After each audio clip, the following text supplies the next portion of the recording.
ونصلي ونسلم على رسوله الكريم أما بعد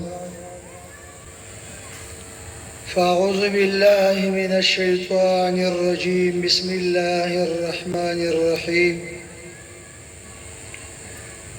يا أيها الذين آمنوا لا يسخر قوم من قوم عسى أن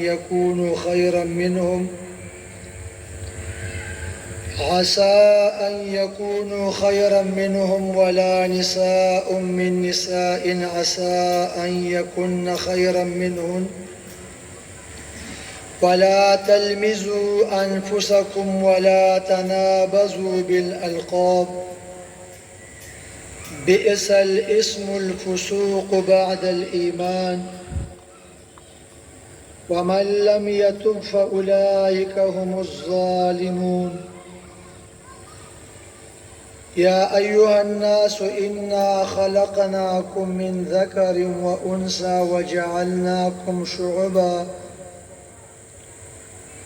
وجعلناكم شعوبا وقبائل لتعارفوا إن أكرمكم عند الله أتقاكم إن الله عليم خبير سبحانك لا علم لنا إلا ما علمتنا إنك أنت العليم الحكيم اللهم صل على محمد وعلى آل محمد كما صليت على إبراهيم وعلى آل إبراهيم إنك حميد مجيد اللهم بارك على محمد وعلى آل محمد كما باركت على إبراهيم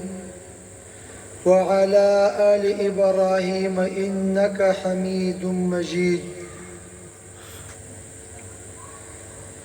انتهائی قابل قدر قابل احترام ډیرو عزت مندو قدر مندو غیرت مندو مسلمانانو حاضرینو او زما ډیرو محترمو د عزت او د ناموس د ابرو د حیا په صادر کې پټو خويندو میندو الحمدلله زمونږ د دې فهم قرآن و سنت کلاس د شپږمې ورځې د درس باقاعده آغاز د قرآن کریم د تلاوت نه وشو او بیا ورپسې درس حدیث وشو موږ تاسو کو د الله رب العزت څومره شکریا ادا کو دا به کمای ځکه الله فرمایي لئن شکرتم لأزیدنکم ولئن كفرتم إن عذابي لشديد کزما د نعمتونو شکر مو ادا کړو نو در لبای زید کما او کنا شکری مو کړل زما عذاب ډیر سخت دی د شر او د فتنو په دې دور او زمانه کې د الله رب العزت د کتاب درس تا د احادیث مبارکه او درس ته کې راستل دا د الله رب العزت په فضل سره په توفیق سره کیږي زما محترم او زموږ نننې درس دی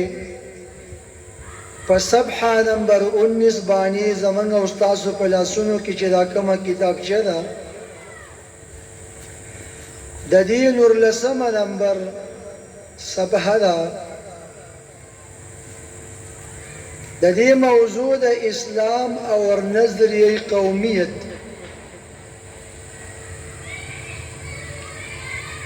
یعنی اسلام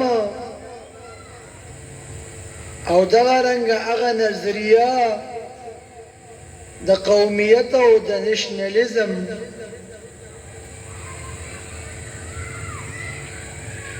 زما محترمو په اسلام کې د قومیت بنیاد دا په فبأي آلاء ربكما تكذبان كل من عليها فان ويبقى وجه ربك ذو الجلال والإكرام فبأي آلاء ربكما تكذبان يسأله من في السماوات والأرض كل يوم هو في شأن فبأي آلاء ربكما تكذبان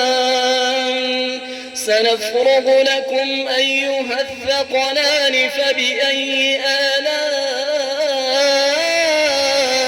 ربكما تكذبان يا معشر الجن والإنس إن استطعتم أن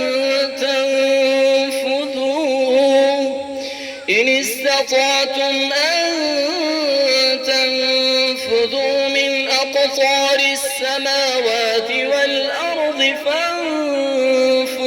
لا تنفذون إلا بسلطان فبأي آلاء ربكما تكذبان يرسل عليكما شواظ من نار ونحاس فلا تنتصران فبأي آلاء ربكما تكذبان عمرانان د الله نه یریدون کی وی او اغي د قوم خیر خواوی نو دغه معاشره به همیشه پدې کې به اصلاح وي او دا به د بګاړ نه محفوظ وي خو چې کله عمرا او امیران او وزیران او د حکومت کارندگان اغي د معاشري په ځای د خپل ذاتی مفادو لپاره کوشش شروع کړي نو دغه معاشره به همیشه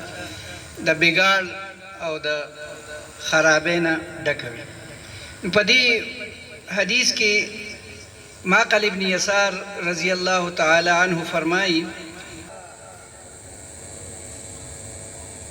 هغه د ځان د لپاره استعمالي نو الا لم يدخل معهم الجنه رسول الله صلی الله علیه وسلم فرمایي چې ټیک د دنیا کې خو بده خجن تیر کی د په حساب سره خدا خنه دی بلکې دا د لپاره د اخرت وبال جان دی هغه او د هغه نتیجه به دا شي چې کله دی د خپل معاشري او خپل قوم د لپاره د هغه د خیرخواهی او د هغه د نصیحت او د هغه د اصلاح سوچ نه کوي نو الا لم يدخل معهم الجنه مگر دی به داخل نشي هغه سره جنت ته هغه ته خو به الله پاک د هغه صلاح او بدله ورکي او که د هغه اعمال صحیح نو هغه به جنت ته لاړ شي لیکن دا سړی چې دی به د جنت نه محروم شي او د دې لپاره به دا زندګي دا د آخرت لپاره یو نقصان ده امر وګرځي لکه څنګه چې اوسنی حکمرانان دي چې هغه بالکل د قوم خیرخواهی د هغه سوچم نه کوي با هر یو سړی چې کوم نه په خپل لغه کې لګیا دی او د حکومت ماشينري ټول چې کوم دی نو یا د هغه د ذات نه غیر چا پیرتاویږي یا د هغه د پټه نه غیر چا پیرتاویږي او کوم عام مسلمانان چې دي عام معاشري افراد چې دي هغه غریبانان هغه ته هیڅ فائدہ نشته او هغه حالات چې کوم دین ورستر وځه بګړاوي الله پاک دې د حکمرانان هم صحیح کی او موږ له هم د عمل کولو توفیق راکړي واخر دعوانا ان الحمد لله رب العالمين